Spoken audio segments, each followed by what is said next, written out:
Quantos têm Bíblia, abra o seu exemplar da Bíblia Sagrada no Evangelho segundo escreveu Lucas, capítulo de número 7 e versículo de número 36. Lucas, capítulo 7, versículo de número 36 em diante.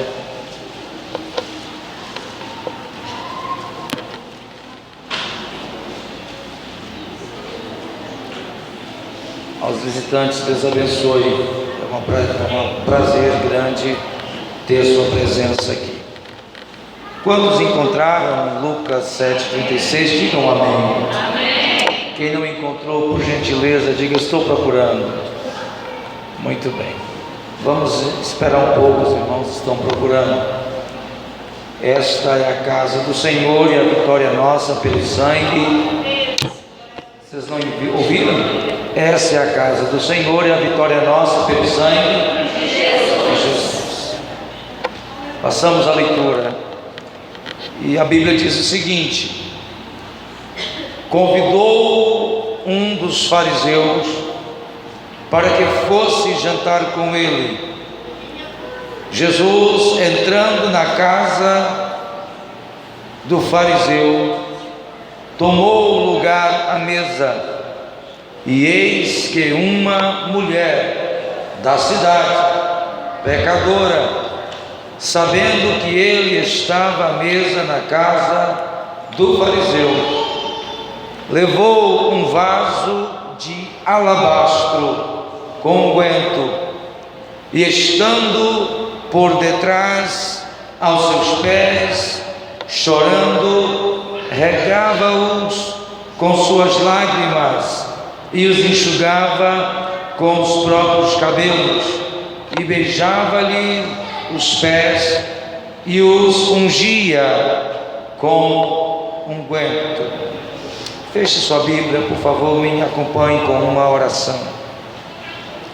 Amado Espírito Santo, te louvo na noite de hoje pela tua bondosa graça, pela tua bondosa misericórdia. Sabemos que de nós mesmos não temos nada para apresentar a esta Assembleia, mas sabemos que o Senhor tem todo o bom conselho de Deus para exortar-nos, fortalecer-nos, edificar-nos, segundo o bom querer do teu coração para a nossa alma. Senhor, que nessa noite o teu Espírito salve, liberte, cure, transforme, edifique e fortaleça, e que a tua glória permeie este lugar pelo teu Espírito. Eu te peço e em nome de Cristo eu te agradeço para sempre. E a igreja diz amém. Amém. Podeis sentar com muita alegria. Queridos, me acompanhem por gentileza em alguns minutos, uma pequena reflexão da parte de Deus. Amém? Lucas é um dos evangelhos mais detalhistas que existem na Bíblia. Dos 4 evangelhos, o primeiro evangelho é escrito por Mateus, que era um judeu. O terceiro evangelho é escrito por Marcos. E o 4º evangelho escrito por João. Ele é bem diferente do evangelho escrito por Lucas. Até alguns dizem que Lucas não era judeu. Talvez, que tudo indica, Lucas era gentil. Lucas é o mesmo ator do livro de Atos dos Apóstolos. Lucas, por ser médico, ele tinha uma especialidade. Ele sempre olhava para os detalhes do texto, não apenas para o texto em si. O próprio texto de Lucas diz que ele teve o cuidado de fazer uma pesquisa metódica, tanto nos escritos quanto nas testemunhas que ocularmente viram e ouviram todo o desenrolar da biografia, da história do Cristo. É lindo você ler Lucas, porque também, além de muito detalhista, ele é o mais parabólico. Ele é o que mais ilustra a história e os ensinos de Cristo através das palavras. De todos os evangelhos, somente em Lucas nós temos esta esta história. As outras histórias que nós temos, tanto em Mateus 26, como em Marcos 14 e Marcos 12, parecido com esse texto, mas não é a mesma história. Os textos que acabei de citar, que falam também de uma pecadora que ungiu os pés de Jesus, mas não é a mesma pecadora. Esses textos falam de uma pecadora que ungiu Jesus pertinho da sua morte. Aqui não é perto da morte de Jesus, porque você ainda está nos primeiros capítulos de Lucas. Mas eu quero falar um pouco hoje sobre esta mulher, mas não da história em si dela. Eu quero utilizar do texto para trazer uma mensagem temática, e eu quero dar um tema a essa mensagem para mim e para você hoje. O tema seria: mulher, o que tu tens a apresentar ao Senhor? Apesar de nós termos varões aqui na igreja, jovens, senhores e moços, eu quero falar para toda a igreja, dando enfoque especial às mulheres, e pedir às criancinhas para sentarem um pouco, né? Por favor, as criancinhas sentem-se em nome de Jesus, tá bom? Então vamos lá. Mulher, o que tu tens a apresentar ao Senhor? O texto é bem claro. Jesus foi convidado para jantar na mesa ou na casa de um fariseu.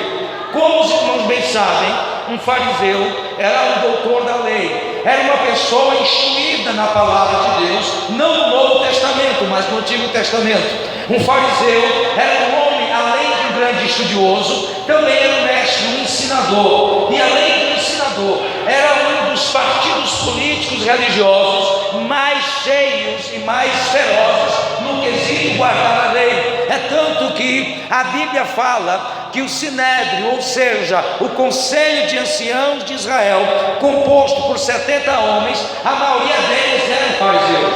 Fariseu hoje tem uma conotação muito feia, muito pejorativa, mas na época de Cristo, ser fariseu era ser um zeloso da lei, é ser uma pessoa que gostava de guardar a lei, de preservar a lei e de manter a lei com muita observação. Eles criticavam aqueles que não guardavam, eles brigavam e estavam dispostos a matar para que as pessoas conseguissem manter a lei. Muito bem, um homem desses convidou Jesus para um jantar, e Jesus foi para o jantar com este fariseu. Jesus agora convite, já diz um grande profeta deste Brasil, pastor Gesiel Gomes, que Jesus nunca rejeita um convite. Se você convidar Jesus à sua casa, hoje ele vai à sua casa. Se você convidar Jesus à sua família, ele vai à sua família. Mas quer que eu te faça um conselho hoje à noite?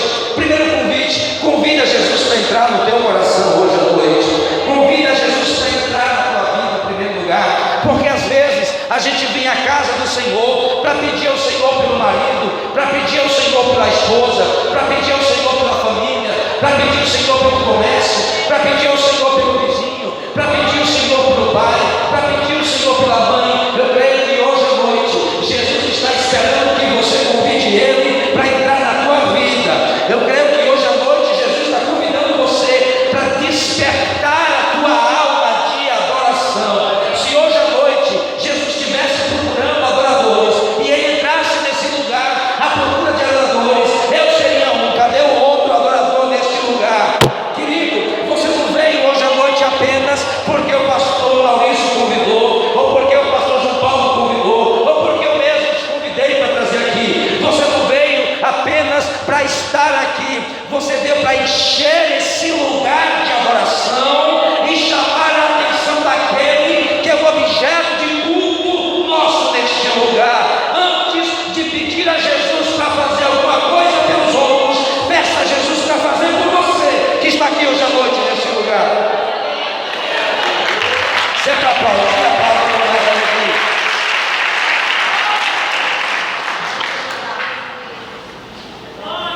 Jesus aceitou o convite para jantar na casa dos fariseus, e a Bíblia diz que ele tomou o lugar à mesa.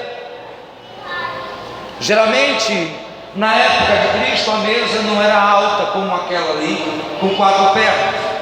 Segundo a cultura judaica, A mesa, na verdade, era uma eira, uma elevação pequena, e as pessoas se sentavam em almofadas com as pernas para trás. Eles se deitavam na almofada para poder ter acesso à mesa. Então Jesus estava ali, assentado à mesa, juntamente com os convidados de Simão e com Simão, e estava jantando. O texto diz, versículo 37, e é o versículo que eu quero pregar hoje à noite. Ele diz: e eis que uma mulher da cidade, pecadora, sabendo que ele estava à mesa na casa do fariseu, levou um vaso de alabastro cheio de unguento. É sobre esta atitude que eu quero pregar hoje à noite. Essa mulher, ela tomou uma atitude de adoração. A primeira coisa que me chama a atenção é que o texto diz que era uma mulher. Diga comigo, mulher. Era uma mulher. Na cultura judaica, uma mulher não tinha tanta proeminência quanto tem hoje. Apesar de ter vários desafios a mulher hoje e vários preconceitos, mas imagine numa cultura patriarcal, machista, como a cultura judaica do primeiro século. Então, uma mulher não tinha atividade, não tinha protagonismo, ela não fazia o que deveria. A mulher sempre estava subordinada ou ao seu marido ou aos seus filhos que a sustentavam.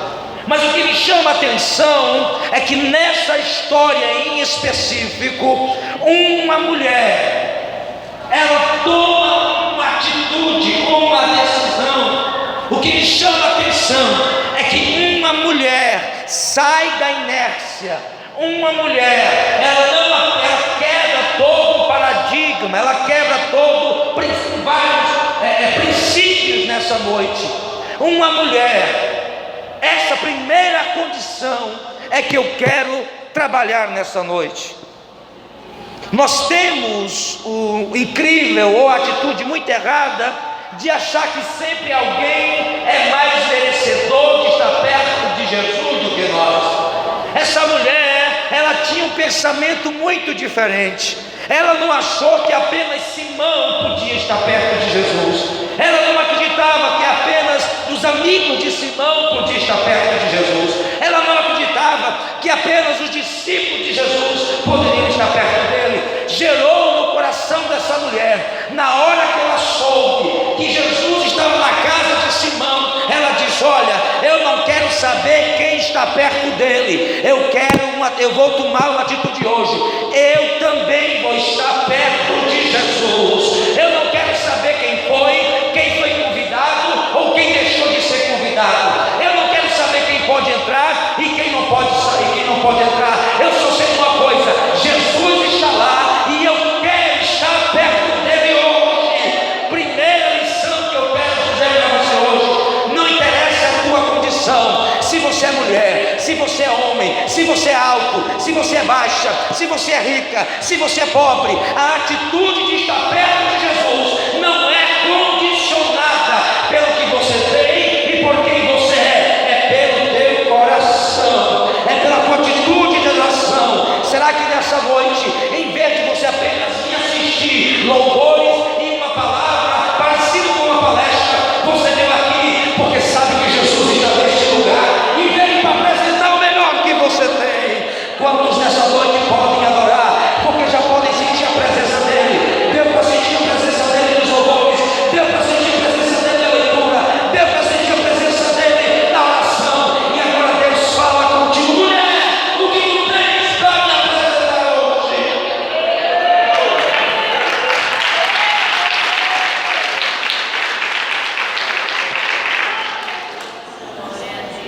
A primeira condição é porque era uma mulher.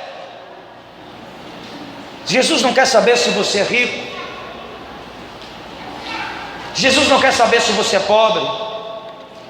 Jesus não quer saber se você é alto, se você é baixo. Jesus não quer saber se você vem de uma mansão aqui em Irauçuba ou de um casebre. Essa não é a condição de se chegar até Jesus. Jesus não se anima porque você chegou com anéis de formatura.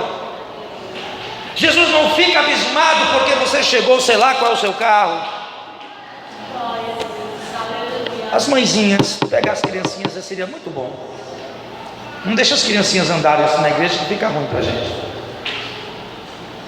É complicado nós tentarmos seduzir Jesus com as nossas posses.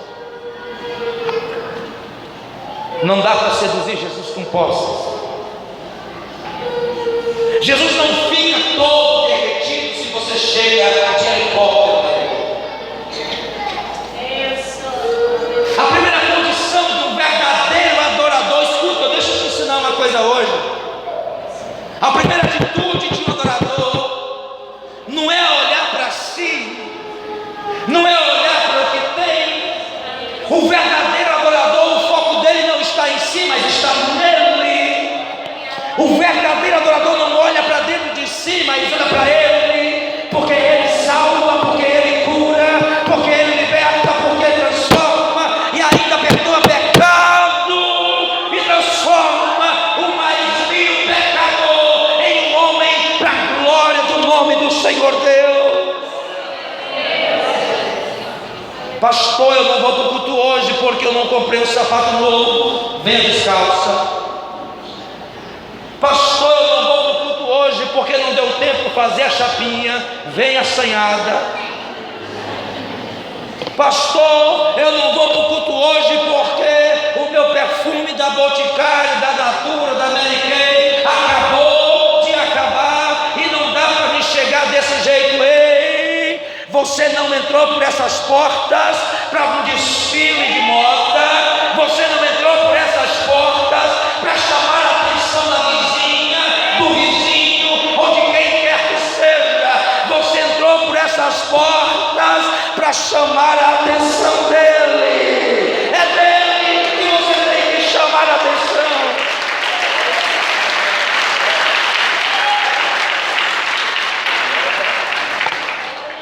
Às vezes a pessoa vai entrando na igreja, ela vem tão produzida, parecendo uma árvore de Natal, que as pessoas olham para ele e dão aquela olhada 171, dos pés à cabeça, dizendo: o sapato é R$45, a calça 250, a camisa 300, a chapinha foi 400, aquele batom no mínimo foi R$500. Ela está arrasando. Se ela adorar, ela está. Se ela souber aonde ela está arrasando, porque nesse lugar não é o exterior que conta. Pastor, o senhor está dizendo que eu tenho que vir assanhada, despenteada? Não. Na casa do Senhor, como nós somos templo e morada do Espírito Santo, quanto mais bem arrumado, melhor. Quanto mais cheiroso, melhor. Mas isso não é a prioridade. Não adianta estar com uma casca bonita e por dentro está acabado. É melhor chegar quebrantado como essa mulher e dizer: Senhor, aqui eu vou oferecer o meu melhor. Eu posso vir de chinela havaiana ou de salto 16, mas a glória é tua, a glória é tua, a glória é tua, a glória é tua, a glória é tua.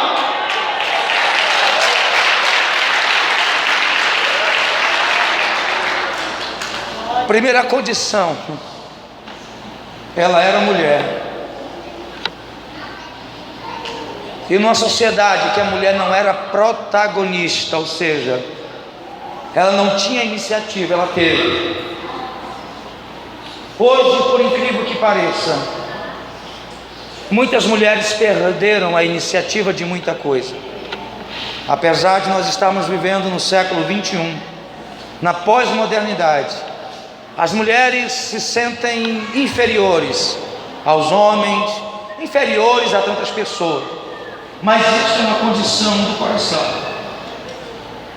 O Brasil já mostrou que há condição de mulheres assumir grandes cargos. O problema não é o que as pessoas acham de você. O problema é o que você acha de você. E isso eu não falo só para as mulheres, eu falo para os homens também. Como você se vê? Na casa de Simão, Simão só convidou a nata. Eu não vejo falar da mulher de Simão. Eu não vejo falar dos filhos, das filhas de Simão. Simão só convidou a nata. Simão colocou uma mesa para pessoas importantes. Simão colocou uma mesa para tentar chamar a atenção de Jesus. E sabe quem chamou a atenção de Jesus nessa história? Talvez Simão convidou só a nata, chamou gente de paletó, usando paletó italiano, com corte único. Talvez chegou gente de todo tipo, mas ninguém chamou a atenção de Jesus como essa mulher. Pergunte para você mesma, para você mesmo: por que você está aqui? E a quem você deve chamar a atenção?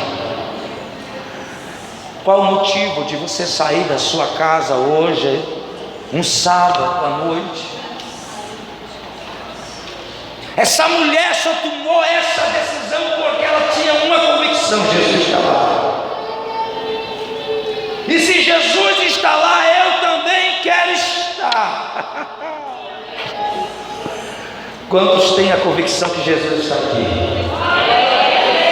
Não, deixa eu pegar. Quantos têm a convicção que Jesus está aqui? Diga assim: então para de ser Simão e começa a te humilhar como essa mulher. Começa a chamar a atenção de Jesus nesse lugar. Começa, pastor, e como é que a gente chama a atenção de Jesus? Chega já lá. Primeira coisa, não olhe para a sua condição. A Bíblia diz: eis que uma... Ninguém me responde, eu vou para casa. Eis que uma... Vou para casa, se levanta aí, povo, vou para casa. Eis que uma... Mas a mulher tem a voz tão boa e não responde. Eis que uma... Eis que uma mulher da cidade. Outra característica dessa mulher: ela era da cidade. Para Jesus também não interessa de onde você é. Se você é da cidade, se você é de Itapajé, se você é de Sobral, de Aracatiaçu, não interessa. Ah, pastor, eu sou de Berlim, Estados Unidos, Flórida. Eu sou de Nova York, eu sou de Amsterdã, eu sou do Japão. Não interessa de onde você veio, interessa para onde você vai. Pastor, eu saí de Matapera, chão batido, lá mal tem porta a porta, pastor, é um saco na frente. Diga comigo: não interessa. Não, me responda em nome de Jesus. Não me interessa de onde eu vim. O que me interessa nesta noite é para onde eu estou indo. É para onde eu estou indo. É para onde. Quem entendeu, por favor, glorifica o nome de Jesus. Você vai ter uma mansão dos céus, rua de ouro e cristal. Capítulo 14 de João. Ei, não turbe o vosso coração. Crede em Deus, crede também em mim. Na casa do meu pai há muitas moradas. Se não fosse assim, eu vou ter dito, porque eu vou e vou preparar lugar para vocês. E se eu for e vos preparar lugar, eu virei outra vez. Quantos acreditam que ele vai vir outra vez? Quantos acreditam que ele vai vir outra vez? Tem gente que diz: Jesus não vai vir de novo. Jesus, essa história do arrebatamento e essa história de Jesus voltar é a história da carochinha. Ei, antes dele nascer, os profetas disseram: ele vem. Isaías disse: ele vem. Os salmos disseram: ele vem. Jeremias disse: ele vem. Naum, Abacuque, Sofonias, Ageu, Malaquias disseram: ele vem. Quando na fé Israel estava dizendo: ele não vem mais, de repente brilha nos céus o anjo descendo lá na cidade de Nazaré, dizendo: salve agraciada, o Senhor é contigo. Eu deixei aqui para dizer que Deus vai tocar a tua trombeta e vai nascer um que vai reger as nações. Ele vai vir. Te prepare, igreja, para te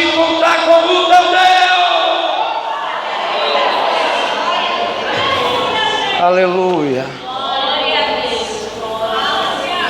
Olha para quem está do lado e diga assim: minha irmã. Não, me ajude aí. Minha irmã, pode dar glória. É de graça. Ele está na casa.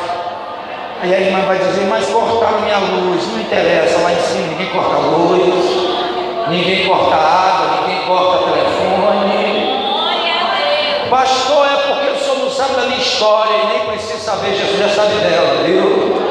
Jesus já está sabendo dela. Se fosse você, estava adorando a Ele.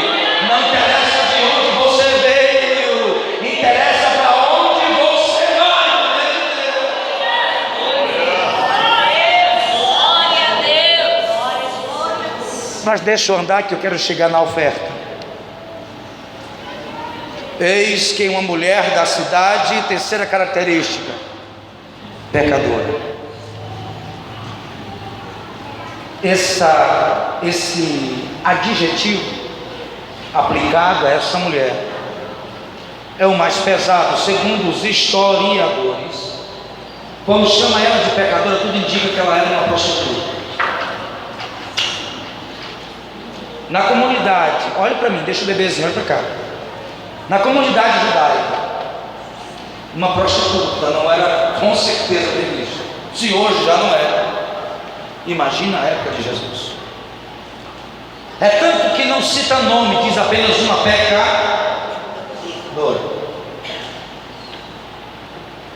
Os próprios anfitriões de Cristo, quando vê a mulher adorando, diz assim: se esse homem fosse profeta, sabia que essa mulher era uma pecadora. Para a sociedade judaica e principalmente para esse fariseu, ser tocado pela mulher dessa estirpe não era aconselhável, muito menos bonito. A mulher, além de ser mulher, ela era uma pecadora. Ela não era de família ilustre da cidade de Jerusalém. Ela era da cidade, mas era uma pecadora. E como pecadora, ela não merecia estar naquela reunião. Como pecadora, não era para estar ali aos pés de Jesus, segundo a análise de Simão, que era o anfitrião daquele jantar. Como pecadora, aquela mulher não era para estar ali. Ali não é lugar de pecador. Aquela reunião não foi feita para pecadores. Deixa eu falar uma coisa para vocês e vocês não se escandalizem. O pessoal de Itapajé se escandalizou um pouquinho, mas eu já ajeitei isso.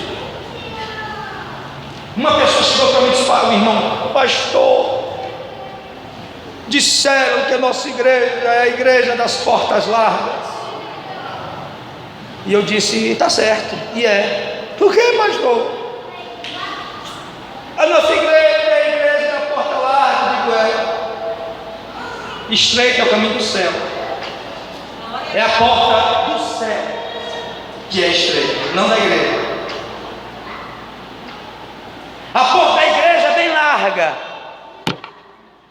Entra ladrão na igreja. Entra ou não entra? Não pode entrar aqui não, ladrão. Aqui na igreja pode entrar prostituta? Pode ou não pode? Macumbeiro, homossexual, pode ou não pode? Pode.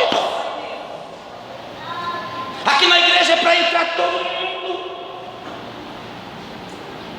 Jesus comeu com prostituta, Jesus comeu com todo tipo de gente. Jesus sentou com Bartimeu, Jesus sentou com Zaqueu.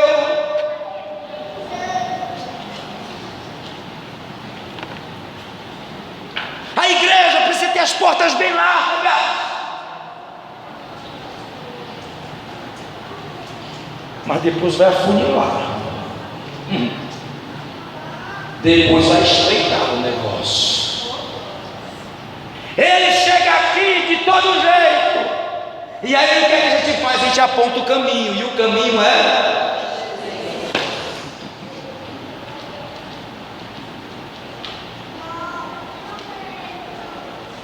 Aqui ele chega com todo tipo de sequela. Pastor Maurício acabou de entrar aí na igreja. Pastor Maurício pior traficante aqui de Irauçuba, pastor. Vamos lá para morrer, pastor.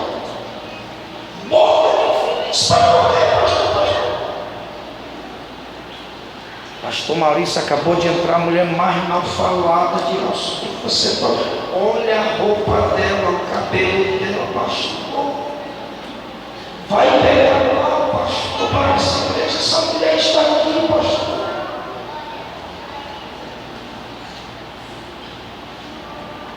Jesus jamais faria isso. Jesus certa vez ensinou assim, ó: ei, os sãos não precisam de médico, e sim. É a mesma coisa de chegar uma pessoa com infarto no hospital e você dizer: não é para isso. É a mesma coisa de uma pessoa chegar com um AVC no hospital e você dizer: não. Mas o doente vai dizer: puxa vida, isso aí não é um hospital. E se eu estou doente, eu vou correr para onde? Não é para o hospital. Aqui é a mesma coisa. As pessoas doentes do Espírito têm que entrar aqui para sentar na mesa com Jesus e ouvir o que essa mulher ouviu também. Este lugar é lugar onde os pecadores entram perdidos e saem salvos para a glória de Deus. Se é para Jesus está fraco.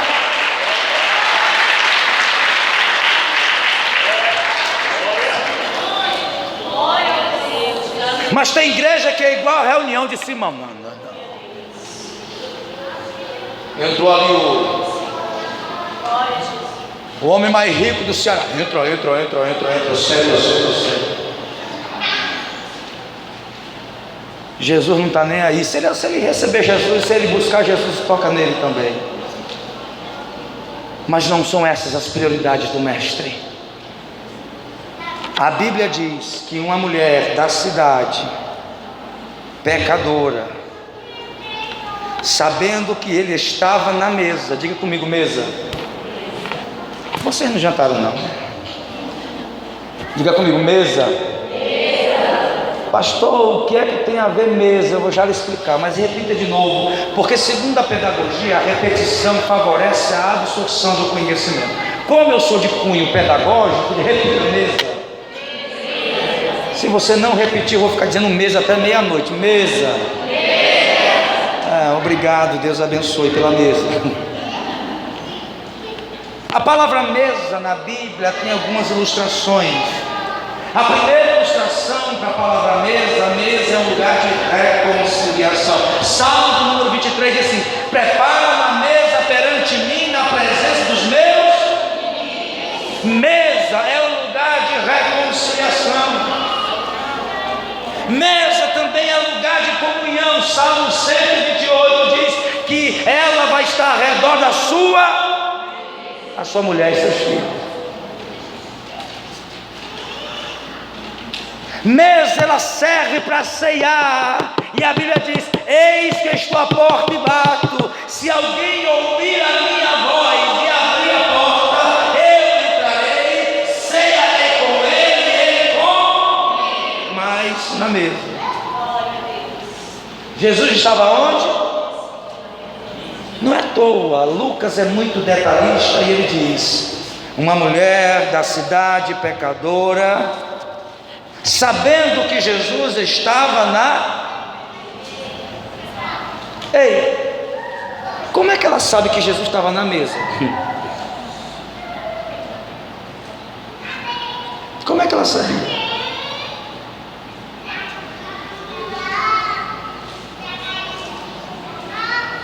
Pastor, não entendi. Se ela vinha da cidade, como é que ela sabia que Jesus já estava lá? Porque eu falei mesa é lugar de reconciliação. Me prove, pastor, agora. Você lembra da época que Pedro negou Jesus 3 vezes? Quem lembra? Os outros, porque não lembram? Não lembram? Mas para sua informação, Pedro negou Jesus quantas vezes? 4 vezes, sim ou não? Tem gente com dúvida aí. Pedro nega Jesus 3 vezes. E Pedro, atribulado, volta para o lado de Genezaré, que é o mesmo lago de Tiberíades, que é o mesmo mar da Galileia, a mesma coisa os três. Quando Pedro estava pescando, adivinha quem aparece na beira do lago assim, no amanhecer? Alguém grita lá da margem, dizendo: ei, meus irmãos, tem algum peixe aí? Aí eu estava com o peixe, Pedro, tem alguém querendo comprar peixe ali fora, Pedro. Aí o Pedro: rapaz, eu não pesquei nada, nós não pegamos nada. Aí aquela pessoa que estava na margem disse assim: pois jogue do outro lado. Aí alguém disse: Pedro, o rapaz está mandando jogar do outro lado. Eu vou conjecturar. Talvez Pedro tenha dito assim: rapaz, eu estou pescando, rapaz. Eu passei a noite pescando. Você acha que eu não sei o que é pesca? Eu nasci e me criei na beira dessa praia, sou pescador, rapaz. Aí ele para. Mas da última vez que eu vi outro jogador do outro lado, eu vou jogar do outro lado da rede. Aí quando joga do outro lado, que eles vão puxar, adivinha? Quando sente o peixe balançando, aí o coração de Pedro se abre e entende: só existe um que gera alguma coisa do nada, o nome dele é Jesus. Deixa eu repetir: só existe um que gera algo do nada, é Jesus. Pastor, a minha vida não vale nada, após dela Jesus vai mudar a história de meu projeto com esse nada. Pedro vai e Jesus apresenta uma mesa com peixe. E ali Pedro se reconcilia com o Senhor. Jesus estava onde? Veio para cá mais não. Jesus estava onde? Pastor Maurício, você tem aqui baladeira? Tem? Me arranja, por favor. É porque Davi trabalhava com funda. Como a época é outra, eu vou com baladeira. Jesus estava onde? Em uma? Muito obrigado. Ela, sabendo que Jesus estava na mesa, Simão estava na mesa, apóstolos estavam na mesa, convidados de Simão estavam na mesa, todo mundo estava na mesa, mas para ela o que interessava era que Jesus estava na mesa. Ela chega para Jesus, sabendo que ele estava na mesa, e a Bíblia diz que ela pega um vaso de alabastro, cheio de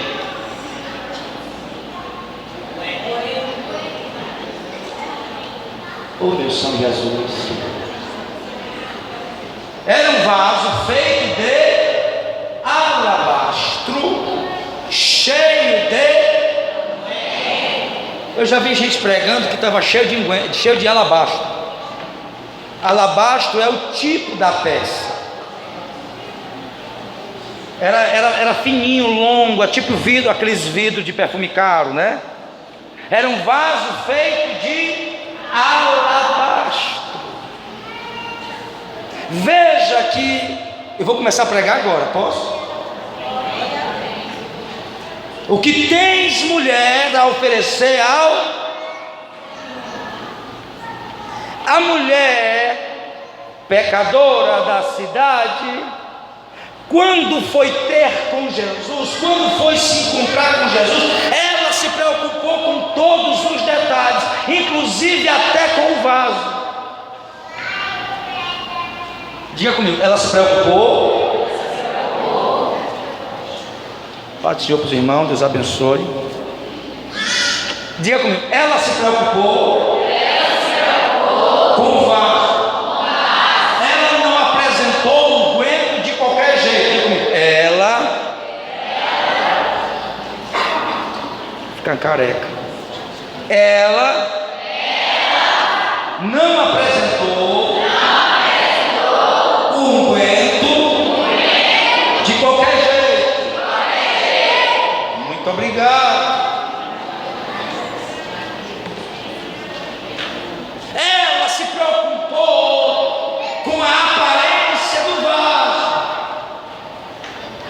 porque quando você vai apresentar também. Tem gente que vem para o culto, pastor, eu sou a pessoa mais humilde da igreja, pastor. Eu ando de sainha de chita, os bob, porque eu sou humilde. Eu nem tomei banho hoje, porque eu sou humilde. Eu vim com a roupa rasgada, porque eu sou humilde.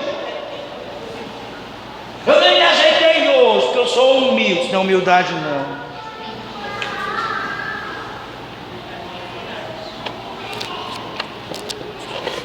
Ela se preocupou com a aparência do vaso. Diga assim: tudo que nós apresentamos a Jesus é o melhor. Tem gente assim, irmão, não interessa por fora, é o coração. Jesus não é, vou dizer não, que eu sou educado.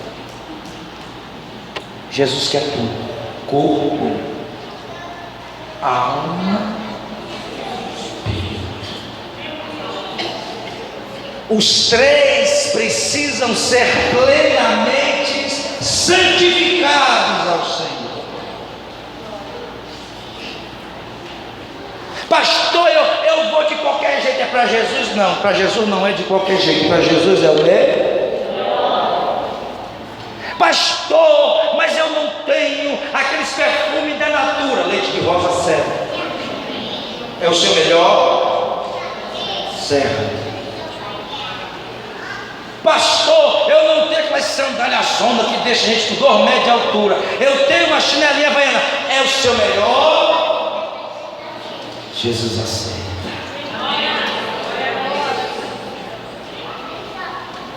Pastor, eu tenho condição de fazer uma chapinha abençoada. É o seu melhor? Jesus aceita. Porque é o seu. Aquela mulher se preocupou com a aparência do. Quantos aqui são vasos de Deus?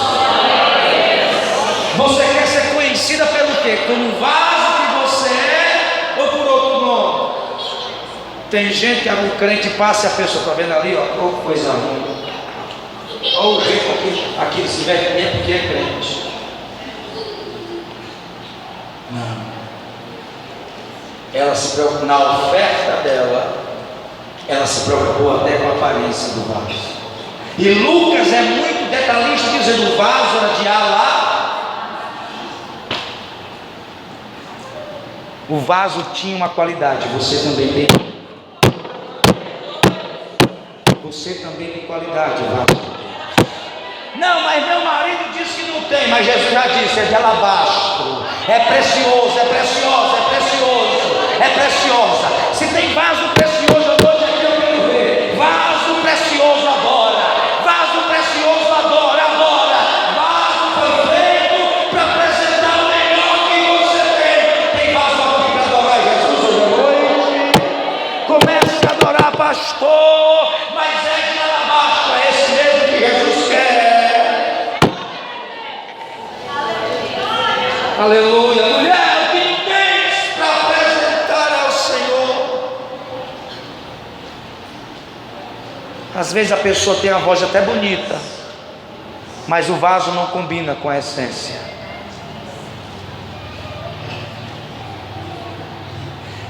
Às vezes a essência até é bonita. Eu fiz uma viagem e eu fui conversar com o rapaz era advogado. E eu sentei para conversar com o rapaz falando de Bíblia. Essa cidade, todos os pastores são isso. Ninguém presta. Nós precisamos fazer algo diferente. Rapaz, cadê crente? Precisamos mudar essa cidade. As pessoas se venderam. A essência, diz assim, a essência estava bonita. Quando eu vou levantando, eu disse: rapaz, e as coisas como é que estão? Tudo bem. E a sua esposa? Não, estou me separando dela. Tanta coisa. coisa bonita e o vaso está sujo.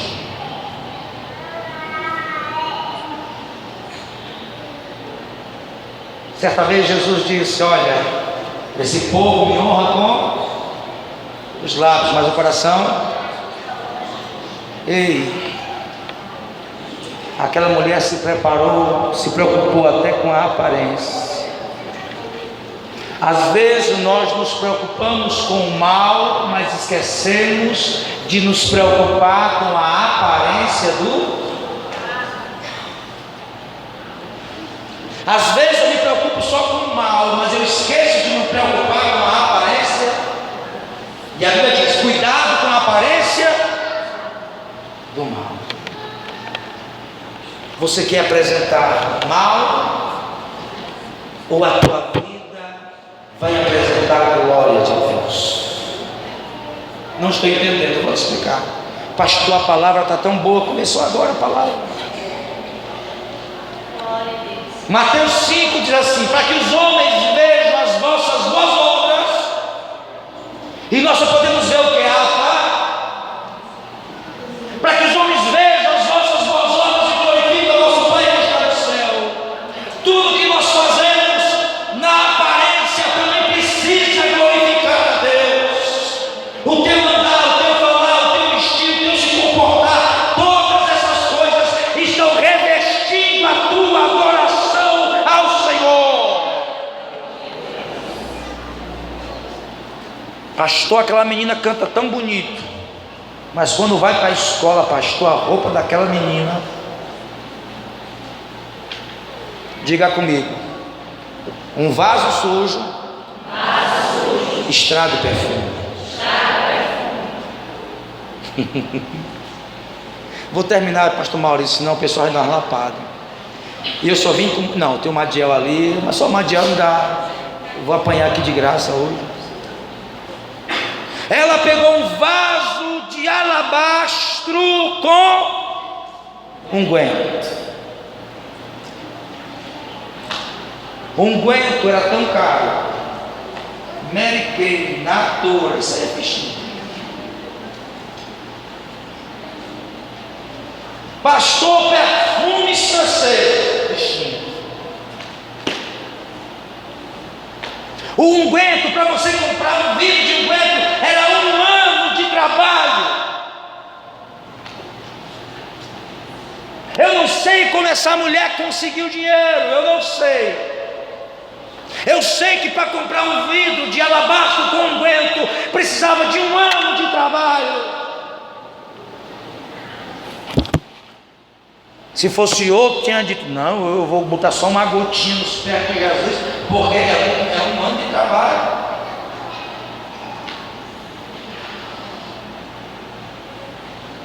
Mas a Bíblia diz que ela pegou o vaso de alabastro cheio de unguento,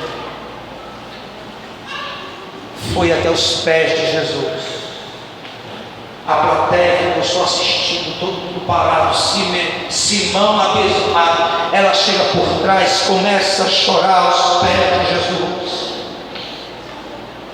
E quando as lágrimas batem nos pés, ela olhou, não tinha pano, ela pega os cabelos e começa a enxugar. Aí ela pega o vaso, ela abre, derrama. Quando aquele líquido pega aos pés de Jesus, a casa toda fica cheia daquele perfume. E Jesus olha para ela. Diga para ele: tinha 2 tipos de olhares. O primeiro, reprovando. E o segundo, recebendo. Diga comigo: o primeiro, reprovando.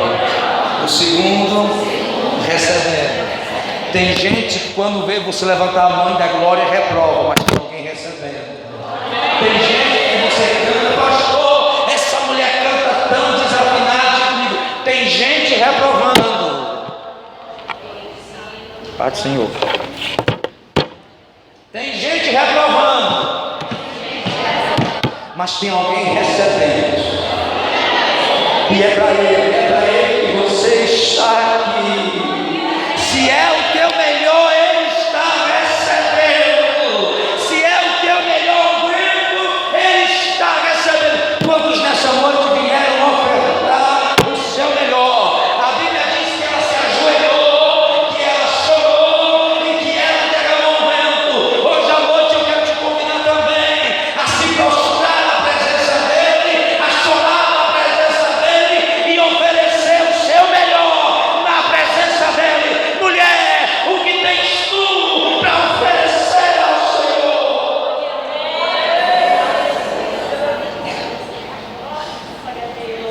Ela se ajoelhou, ela chorou, ela limpou os pés dele e perfumou. Outro dia eu prego sobre isso, dá tempo não. Diga comigo, não é só unguento. Não, diga para a irmã, irmã, deixa eu te dizer uma coisa. Irmão, deixa eu te dizer uma coisa. Não é só unguento. Olha aí, irmã, não é só unguento. Porque a pessoa acha que é só chegar aqui e cantar. Não, não é só unguento. Pastor, é só... Não é só unguento. Unguento sem atitude não vale nada.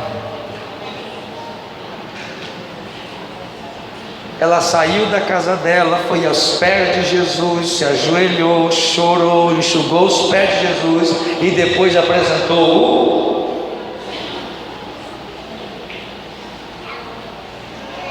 o culto. Não começa aqui. O culto começou no dia que você aceitou Jesus como Salvador.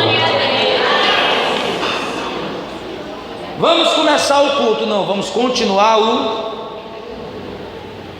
culto começou lá na sua casa, quando você obedece seu pai e sua mãe, quando você não pesca numa prova, quando você é justo nas suas atitudes. O culto começa como você age com seu marido, como você age com sua esposa, como você age com seu patrão, como você age com seu funcionário, como você age com seu colega. Aí já é o culto. Não adianta unguento, ele pode ter custado 10 anos de trabalho, mas se não tiver atitude correta, o unguento fede. Não adianta perfume sem atitude. Não adianta perfume sem atitude. Antes de apresentar o unguento, apresenta a tua vida a Jesus e Ele vai receber o teu unguento.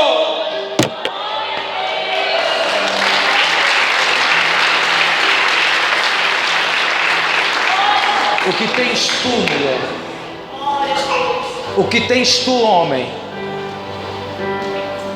O que tens tu, jovem, moça, rapaz? Pastor, eu não sou da Canaã. Eu já te disse que não interessa de onde tu veio. Interessa para onde tu?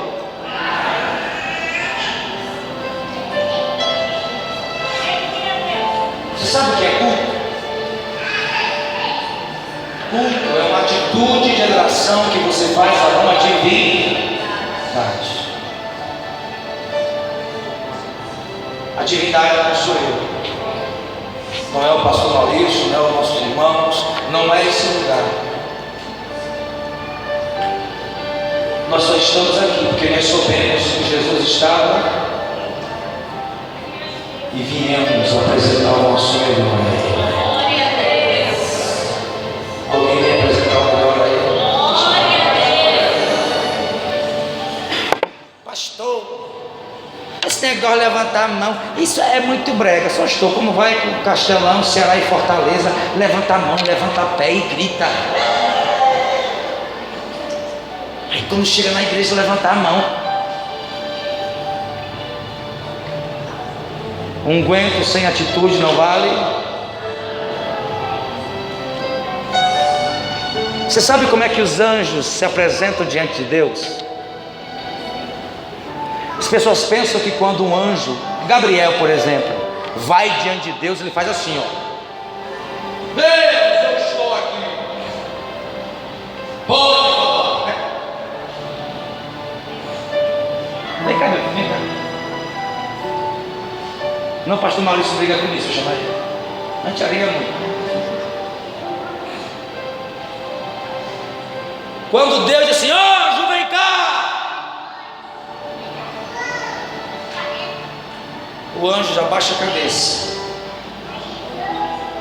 ele não olha para ele e se ajoelha e diz: fala, Deus, fala, Deus, fala.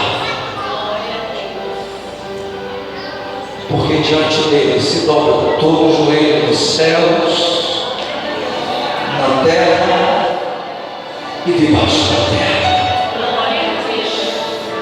Eu não vim aqui porque eu não tinha o que fazer. O Rei dos céus e da terra está aqui hoje à noite, esperando receber o teu momento, a tua vida, a tua oração. Não interessa quem prega, não interessa quem canta, interessa quem está aqui.